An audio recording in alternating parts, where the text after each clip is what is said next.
എല്ലാവർക്കും നമസ്കാരം. ഞാനിരുന്ന് മജു. എല്ലാവർക്കും നമസ്കാരം. എൻ്റെ പേര് ശാന്തമ്മ. ഞാൻ ഇവിടെ അടുത്ത് ഒരു PG ക്ലീനറായിട്ട് പണിയെടുക്കും. ശരിക്കും പറയുമെങ്കിൽ ഇത് PG കഴിയില്ല, ഇതൊരു ഹോട്ടൽ സൂൺ എന്ന് പറയാം. അല്ല, നോർമലായിട്ട് നമ്മളെല്ലാം വീട്ടിൽ റൂം ഉണ്ടാകും, നീറ്റ് ആൻഡ് ക്ലീൻ അല്ലേ?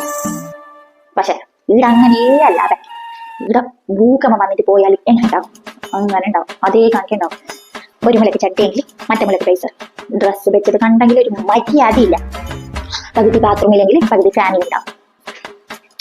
ഈ റോഡ് സൈഡിലല്ല ചീപ്പ് റേറ്റിന് കുപ്പായം പറ്റില്ലേ, ആട്ടേക്ക് നമ്മളെല്ലാം പോയിട്ട് കുപ്പായെല്ലാം എടുത്ത് നോക്കിയിട്ട് ആടെ വിളിച്ച് ചാടിയിട്ട് പോയിട്ടാകുമ്പോൾ അവിടെ കുപ്പായം എങ്ങനെ ഉണ്ടാവേ, അതേ കണക്ക് പീച്ചിയുടെ അവസ്ഥ അങ്ങനെ ഉണ്ടാവും.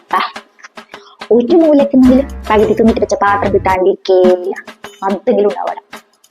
എന്ത് പറയണ്ട, ഓരോരാളുടെ ടീച്ചിങ് കണ്ട നമുക്ക് അതിശയാവും.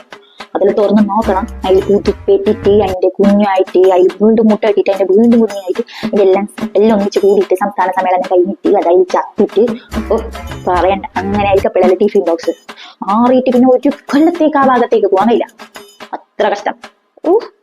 എങ്ങനെ ഞാനിവിടെ ക്ലീൻ ആക്കുന്നതെന്ന് അറിയോ നിങ്ങൾക്ക്? ക്ലീൻ ആക്കുന്നപ്പോ എന്ത് പറഞ്ഞിട്ട് ഇങ്ങനെ ആക്കിയിട്ട് പോകലുണ്ട? നിങ്ങളെല്ലാം വീട്ടില് നിങ്ങൾ തിന്ന ബട്ട അട ഇട്ടിട്ട് പോവോ? ബാക്കിയാക്കിട്ട് പോവോ? ഇല്ലല്ലേ?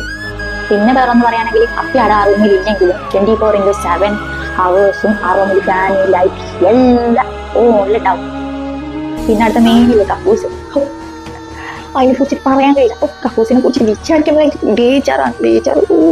കക്കൂസിന്റെ അവസ്ഥ കാണാൻ കഴിയില്ല. ഞാനത് ക്ലീൻ ആക്കുന്നതിൻ്റെ അടുത്ത് ഇപ്പൊ വന്നത് നിങ്ങളോട് ഇത് പറയാം. എനിക്ക് സമയമില്ല, അമ്മൂടെ വരുന്നതിന് മുമ്പ് എനിക്ക് പോയിട്ട് എല്ലാം ക്ലീൻ ആക്കണം. ശരി, അപ്പൊ ഞാൻ പോകും.